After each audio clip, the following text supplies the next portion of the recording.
Magandang gabi sa inyong lahat. Ako po si Adrian Paul G. Maca at ito po ang aking report sa El Filibusterismo, Kabanata 14, isang tahanan ng mga mag-aaral. Buod. Malaki, maluwang, may dalawang patong na entreswelo na may magagarang salang bakal na parang isang paaralan sa mga unang oras ng umaga at isang hinalong lugaw magmula naman sa ika-10. Sa mga oras ng paglilibang ng mga nangungupahan, mula sa pagpasok sa maluwag na silong hanggang sa itaas na kabahayan ay walang humpay na tawanan, ang kaguluhan at ang galawan.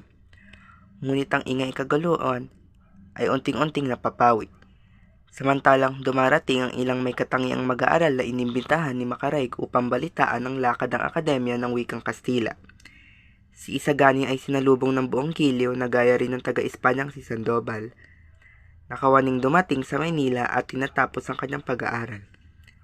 Nakaisang lubos sa mga hangarin ng mga mag-aaral na Pilipino, ang harang na inilagay ng politika sa mga laya ay nawawala sa mga paaralan na tila naturunaw sa init ng karunungan at kabataan.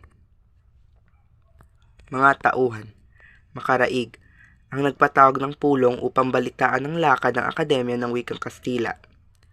Sandoval, estudyanteng taga-Espanya na tinapos ang pag-aaral sa Maynila. Isagani, isang mag-aaral na naniniwala na magiging matagumpay ang pagbubukas ng Akademya ng Wikang Kastila. Juanito Pelaez, isa pang mag-aaral na kasama sa pagtitipon. Pekson, mag-aaral na may agam-agam sa plano ng pagtatag ng Akademya.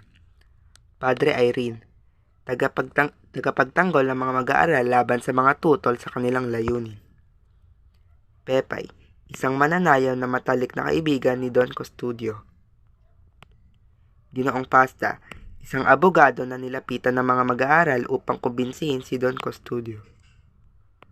Don Custodio, isa sa mga mataas na opisyal ng paaralan na kailangang kumbinsihin ng mga mag-aaral para suportahan ang kanilang layunin. Talasalitaan, nagsusumidhi o tumitindi. Binabatak o hinihila. Alalaong bagay o sa madaling salita.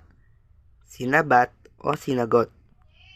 Dunggit o pahiwatig. Aral ng kwento. Ang aral ng kwento ay hindi sila nagpatinag at pinaglaban nila ang kanilang karapatan at itinuloy pa rin ang kanilang plano na magtatag ng Akademya ng Wikang Kastila para maunawaan ng Pilipino ang mga nagaganap sa lipunan dahil karamihan sa kanila noon ay walang alam. At iyon lang po. Salamat sa pakikinig.